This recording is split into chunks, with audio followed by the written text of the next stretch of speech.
And it has started at Lions Camp. Let's transition, talk some football. Day 2 of training camp out in Allen Park when it comes to the guys wearing pads. One injury of note today, John Kaminsky carted off the field with an apparent right knee injury, and we don't know the extent of that injury, but it's funny because I was listening to the Dan Campbell press conference earlier today, and one of the things that he talked about was this balance between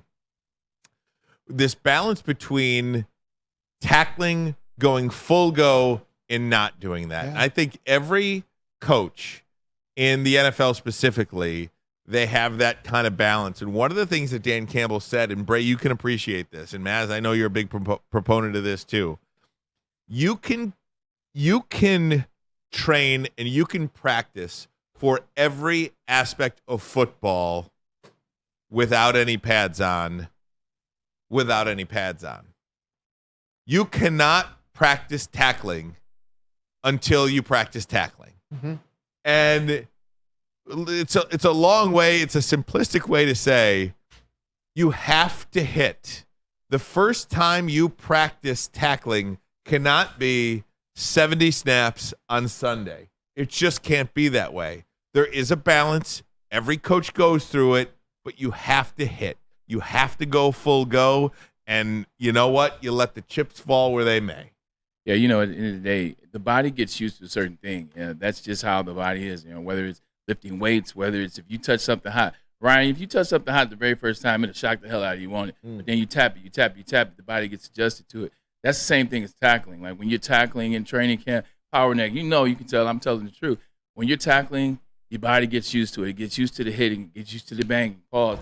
And then it's like, okay, this is what we're going to do. So when you get to the first preseason game and you're tackling the second preseason game and you're taking some time off, but you're still having to practice enough where you're thudding. You don't even have to necessarily tackle sometimes. Even a thud can still simulate that contact that you see on game day. When the season starts, your body's used to it because you've been putting your body in those situations every day or at least every other day. So your body's okay, cool. I know what's coming when I play these 70 snaps on September 9th. When you're not doing that, when you allow your body to chill, it's just like sitting on the couch and going back to the gym for the first time in 2 months. Your body, you're shocking your body. It's the atrophy there. It's the same thing with tackling. You got to hit. You don't need to hit every day, but you need to hit a good amount of days so that the body is used to it when the season starts. He got rolled up on, Kaminsky, and it's an accident, right? And the guy that rolled up on him, I don't know who it is, but probably feels awful. But this is what we say. Injuries control your whole season. And the team that's healthiest at the end of the season in January is the team that's really going to challenge for the Super Bowl. If you're not healthy, man, you got no shot. And this is strike one. Hopefully the guy's okay. I know he's not a frontline starter all the time. I know they jettison guys in and out of the lineup, and he's they have depth now. But he's a great role player, and hopefully he's going to be okay. That's all I got to say. He's one of Ryan's favorite players, mind you. Ryan was super excited when winning player. 100% he is. You talked about how excited he was to sign that contract. But just getting back to the Maz, you cannot control getting rolled up on. Injuries do happen. Accidents happen. But what you can control is being in shape. A lot of times injuries in practice, they occur because guys are fatigued, because guys get lazy. Towards the end, once you get fatigued, you start letting your technique go a little bit. You start, not paying attention to staying aware. This is something that Dan Campbell could stay on in the meeting. Hey, guys, not good what happened to Kaminsky, but look, this is what we can do. Make sure you're locked into things at all times. Just because you think a play might be over, just be mindful. It's just like the same thing they tell you at driver's training. Be a defensive driver. Same thing with playing, man. Be a defensive guy. Hey, look, I got my hands in. I'm making sure I'm good. Boom, boom.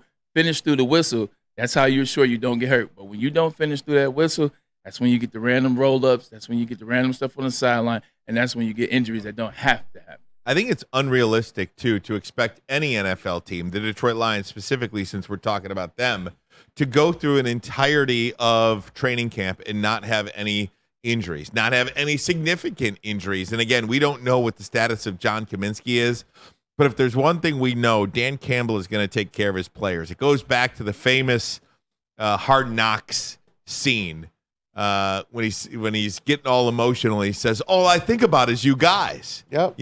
And that was in regards to some of the players kind of not wanting to hit on that particular day. Some of the players questioning whether or not they should be going full go, full pads, full tackling.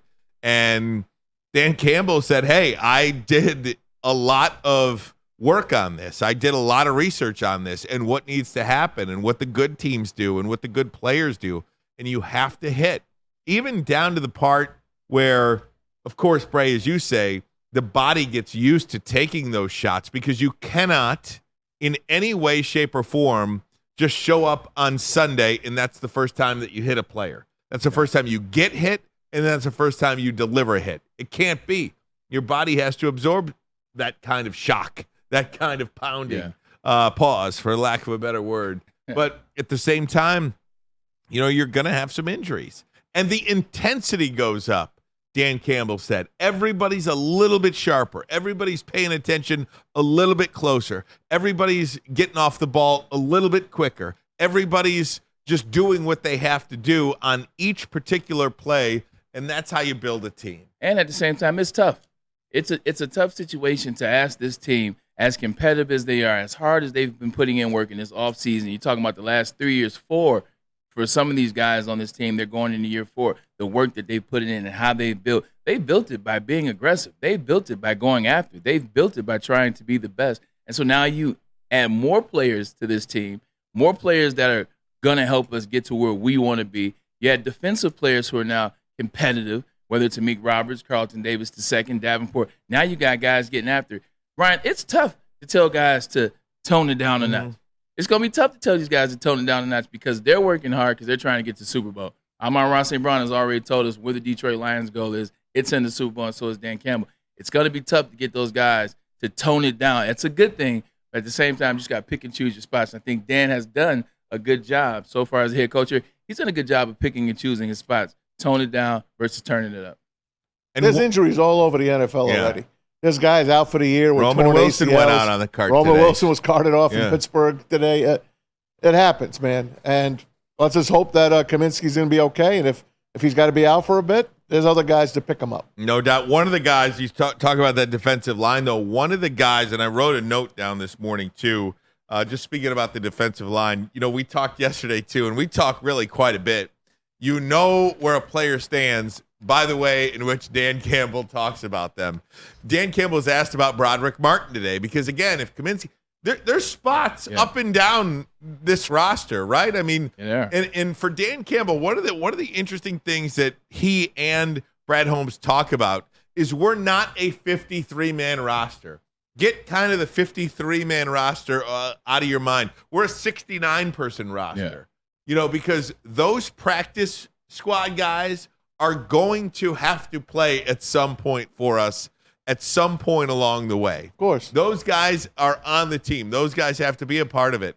And they increased the size of it last year. Absolutely. And a guy that I think a lot of people are kind of intrigued with is Broderick Martin, the fourth-round pick from a year ago. And Broderick Martin, Dan Campbell was asked about him today. And again, I bring up Broderick Martin because Kaminsky goes out. It feels like there's a spot there. And he said, it's been up and down with Broderick Martin. He's working. The kid is working on it. He is working on it, and I love his progress. That means he's far away. But he's not where he wants to be yet. He's not this polished player. He's like every time he gets, something down, like for instance, he'll get his footwork down, then he forgets what to do with his upper body. Or he'll get the upper body down and he won't have the right footwork. Now it's just coming together. But again, it's a work in progress. And if you had any vision of Broderick Martin becoming that player that I think, a lot of us who look at talent and project, like you look at this body type, you look at this body size, you're like, that's a guy you could just stuff in the middle on the defensive line. He's not that. He's not that right now. He's not that, but he's working. Yeah, and that's a good sign. Look, Dan Campbell's always going to shoot it straight. That's one of the things I love about him. And I say it all the time. He would shoot you straight from the hip. He would tell you what it is, and he's telling you. This guy's working hard. I think that's what you want to take most. The guy's working hard. The guy's working on things. It just tells you that he's also in his head. Sometimes you just need game time. Sometimes you just got to get out there and make these mistakes in full speed. I think you'll start to see him grow once preseason happens. But this is a good thing, too, while you have developmental projects. While you draft a guy last year and you get him ready for this year, you didn't need him last year. But you have a deep defensive line.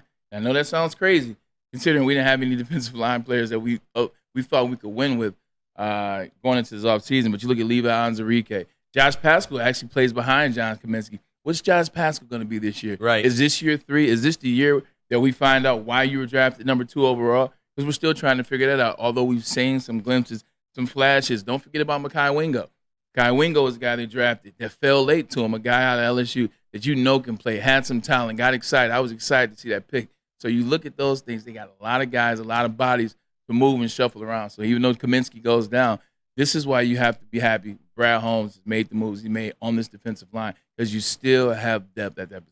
Remember yesterday we talked about how Dan Campbell in the past has talked about Jamison Williams. Yes. Oh, yeah, he's coming along. Yeah, I think he's working over there. He's doing. That's basically what he said about Broderick Martin today.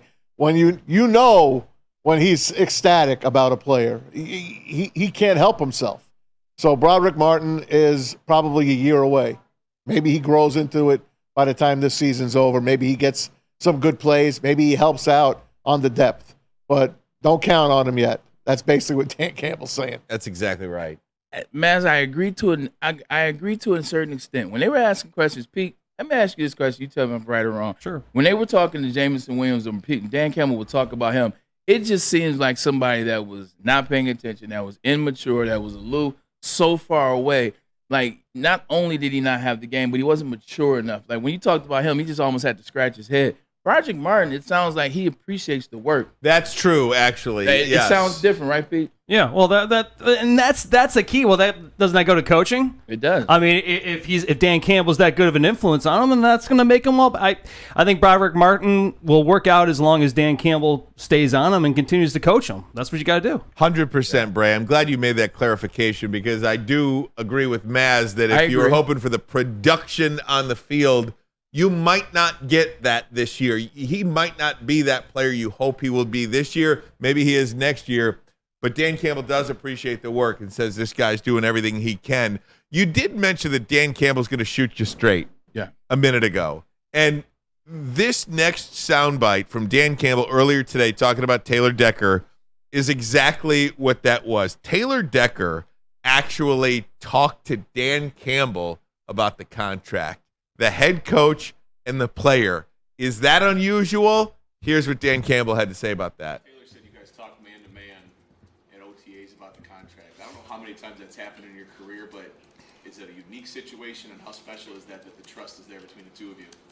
No, it's not. Look, I've told those guys from day one, man, if something like that is bothering you, sir, you can always, as you know, Brad and myself, you come talk to us.